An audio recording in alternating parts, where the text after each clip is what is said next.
మన 16వ తేదీ రాత్రి మన నందలపాడులో ఎల్లనూరు లాల్ బాషా అనే అతన్ని మర్డర్ చేయడం జరిగింది. ఆ కేసులో సంబంధించి అతని కేసులో కూడా 3 కేసులు ముద్దాయిగా ఉన్నాడు. ఆ కేసులో ఇతనికి ఎవరితో సరిపడటం లేదని విచారించి మనకు ఈ షేక్ హజీ మలాంగ్ అనే అతను వాళ్ళ ఇంటి పక్కింటి రెండో ఇంట్లో ఉంటున్నాడు.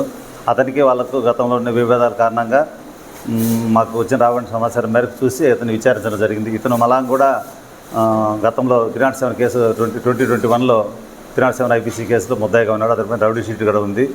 వీళ్ళకుండే ఈ పాత కక్షలు మనసులో పెట్టుకొని అతను 16వ తేదీ సాయంత్రము నైట్ 10:30 ప్రాంతంలో ఈ మలాంగ్ బజార్కి వెళ్ళి వస్తూ ఉంటే అప్పుడు ఇతను ఎవరైతే చనిపోయిన లాల్ బాషా ఉన్నారు ఇతను వేరే ఫ్రెండ్తో మోటార్ సైకిల్ వెళ్తా ఉండి వాళ్ళను టౌన్లో బెదిరించి నీ ఎంత చూస్తామని చెప్పి పాత కక్షలు మనసులో పెట్టుకుని బెదిరించాడని, దీన్ని మనసులో పెట్టుకొని అతను నన్ను ఏమైనా చేస్తారని చెప్పి నేనే చేయాలనే ఉద్దేశంతో ఆ రోజు నైట్ అతను నిద్రపోయేటప్పుడు ఇతను ఇంటి దగ్గర నుంచి అతన్ని కాచుకొని మిద్దిపైన పడుకునేప్పుడు నైట్ పోయి అక్కడ మిద్దిపైన పార్తో ముందుగా అనుకున్న మేరకు ల్యాడర్ వేసుకుని మిద్దిపైకి ఎక్కి ఎనుక పక్క వచ్చి సీసీ కెమెరా ఫుటేజ్లో లేకుండా చూసుకోవాలనే ఉద్దేశంతో బ్యాక్ సైడ్ వచ్చి నిచ్చెన పైన వచ్చి ఆ మిద్దిపైకి నుంచి నిద్రిస్తున్నటువంటి లాల్ బాషాను భారత బలంగా తలపైన కొడితే 3 సార్లు కొడితే అతను స్పాట్లో చనిపోవడం జరిగింది.